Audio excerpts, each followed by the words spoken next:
Supreme court को जानकारी दी गई है कि पूर्व और मौजूदा सांसदों और विधायकों के खिलाफ कुल 4,984 आपराधिक मुकदमे देश भर की विभिन्न सत्र और मजिस्ट्रेट अदालतों में लंबित हैं। पिछले 3 वर्षों में 862 मामलों की वृद्धि हुई है। चुनावों में आपराधिक छवि वाले व्यक्तियों की जानकारी सार्वजनिक करने में कोताही और अब मतदाताओं को मुफ्त की रेवड़ियां देने के राजनीतिक दलों के वादे करने वाले दलों की मान्यता पंजीकरण खत्म करने का मामला एक बार फिर सुप्रीम कोर्ट पहुंच गया है। केंद्रीय गृह मंत्री अमित शाह ने चेतावनी भरे लहजे में समाजवादी पार्टी के मुखिया अखिलेश यादव पर तीखा हमला बोला है। गाजियाबाद के लोनी में अमित शाह ने कहा कि कल अखिलेश बाबू यहां आए, उनके गुंडों ने तांडव किया है। मैं आज यहां कहकर जाता हूं, अपने आपे में रहिए, घर में रहिए, ये भारतीय जनता पार्टी की सरकार है। भाजपा में हाल ही शामिल हुई पूर्व मुख्यमंत्री मुलायम सिंह की बहू अपर्णा यादव ने कहा कि यादव हूँ, शेरनी हूँ, सपाइयों से डरती नहीं हूँ। जंगल का राजा शेर होता है, मगर शिकार शेरनी ही करती है। उत्तर प्रदेश के बुलंदशहर के जहांगीराबाद में अनूप शहर बस स्टैंड के पास प्रचार के दौरान कांग्रेस महासचिव प्रियंका गांधी का काफिला और सपा अध्यक्ष अखिलेश यादव व जयंत चौधरी का चुनावी रथ वाहन आमने सामने हो गए। इस दौरान दोनों ने एक दूसरे का शिष्टाचार से अभिवादन किया। यूपी विधानसभा चुनाव 2022 में सपा प्रमुख अखिलेश यादव ने स्वामी प्रसाद मौर्य को कुशीनगर की फाजिलनगर विधानसभा सीट कैंडिडेट बनाया है। इसके बाद से पार्टी में बगावत का दौर शुरू हो गया है। यही नहीं, कई जगह उनका न सिर्फ पुतला फूंका बल्कि स्वामी प्रसाद मौर्य वापस जाओ के नारे लगाकर अपना विरोध दर्ज कराया है।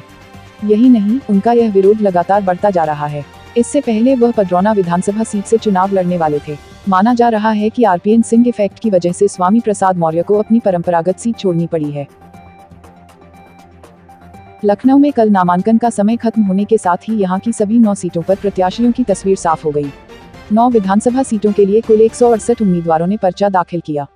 इसके बाद लखनऊ पूर्व से आशुतोष टंडन भाजपा, अनुराग सिंह सपा, मनोज तिवारी कांग्रेस, आशीष बसपा, आलोक सिंह आप, लखनऊ उत्तर से नीरज बोरा भाजपा, पूजा शुक्ला सपा, अजय श्रीवास्तव कांग्रेस, सरवर मलिक बसपा, अमित श्रीवास्तव आप, लखनऊ पश्चिम से अंजनी श्रीवास्तव भाजपा, अरमान खान सपा, शहाना सिद्दीकी कांग्रेस, कायम रजा बसपा, राजीव बख्शी आप, लखनऊ मध्य से रजनीश गुप्ता भाजपा, रविदास मेहरोत्रा सपा, सदफ जाफर कांग्रेस, आशीष श्रीवास्तव बसपा, नदीम अशरफ आप, लखनऊ कैंट से ब्रजेश पाठक भाजपा, सुरेंद्र गांधी सपा, दिलप्रीत सिंह कांग्रेस, अनिल पांड्या बसपा, अजय कुमार आप, सरोजनी नगर से राजेश्वर सिंह भाजपा, अभिषेक मिश्र सपा, रुद्रदमन सिंह कांग्रेस, जलीस खान बसपा, रोहित श्रीवास्तव आप, मलिहाबाद से जयदेवी भाजपा, सोनू कनौजिया सपा, इंदर रावत कांग्रेस, जगदीश रावत बसपा, मोहनलालगंज से अमरीश कुमार भाजपा, सुशीला सरोज सपा, ममता चौधरी कांग्रेस, देवेंद्र सरोज बसपा, सूरज कुमार आप, बख्शी का तालाब से योगेश शुक्ल भाजपा, गोमती यादव सपा, लल्लन कुमार कांग्रेस, सलाउद्दीन सिद्दीकी बसपा, पंकज यादव आपके प्रत्याशी हैं। लखनऊ में गोमती नगर पुलिस ने पीकेजी मसाज पार्लर की आड़ में देह व्यापार का धंधा करने वाले गिरोह का राजफाश किया है। एसीपी गोमती नगर श्वेता श्रीवास्तव ने टीम के साथ गोमती नगर विस्तार स्थित पीकेजी पार्लर में छापा मारा और 6 युवकों को गिरफ्तार कर लिया। पार्लर से 8 युवतियों को बरामद किया गया, जिसके बाद खुलासा हुआ कि पार्लर के नाम पर सेक्स रैकेट चलाया जाता था।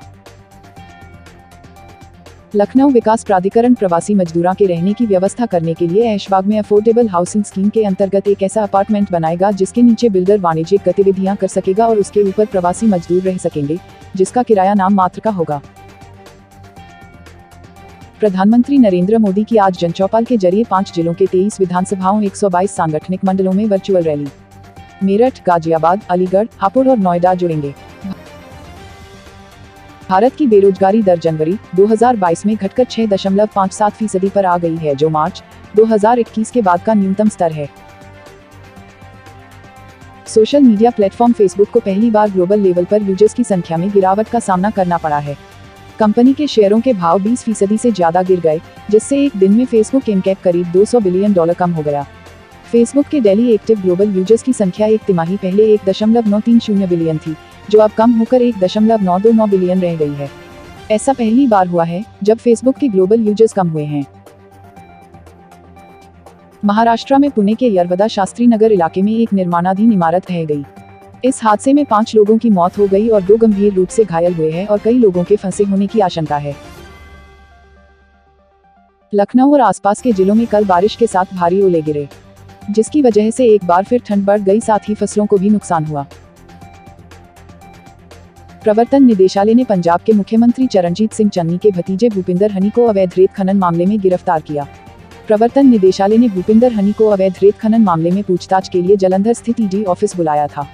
पूछताछ के बाद जवाबों से ईडी संतुष्ट नहीं हुई और हनी को गिरफ्तार कर लिया गया।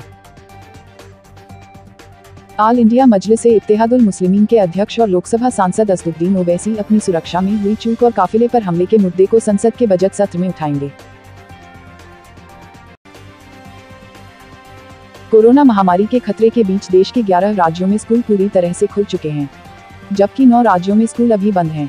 कोरोना मामलों में कमी को देखते हुए केंद्र सरकार ने स्कूलों को फिर से खोले जाने के लिए संशोधित दिशानिर्देशों जारी किए। कल एएमएम प्रमुख ओवैसी पर हुए हमले के संबंध में UP DGP law and order Prashant Kumar ने जानकारी साझा किया।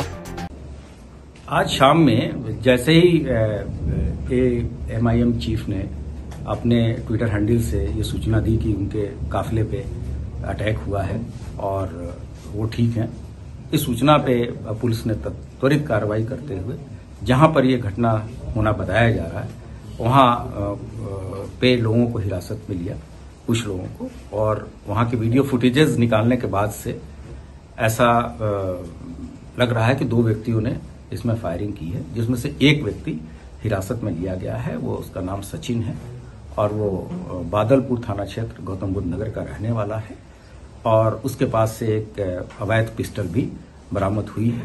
उससे विस्तृत पूछताछ चल रही है तथा उसके अतिरिक्त और कौन कौन लोग हैं उसके द्वारा जो सूचना दी जा रही है उसको डेवलप करके और बहुत शीघ्र ही हम लोग इस पूरे केस का पर्दाफाश करेंगे कि अटैक का क्या कारण था।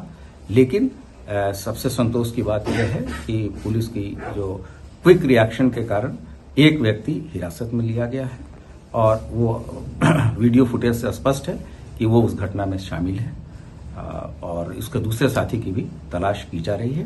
घटना की वजह क्या निकल के आई अभी तक? क्या बता रहा है? क्यों फायरिंग की गई? अभी मौके पे हमारे वहां के मेरठ के आईजी मौजूद हैं, विस्तृत पूछताछ की जा रही है। जब तक सभी चीजें पूछताछ के बाद तस्दीक नहीं हो जाती, कारणों का बताया जाना अभी संभव नहीं है। यूपी के मुख्यमंत्री योगी आदित्यनाथ ने आज गोरखपुर में नामांकन से पूर्व गोरखनाथ धाम में विधिवत पूजा आराधना की।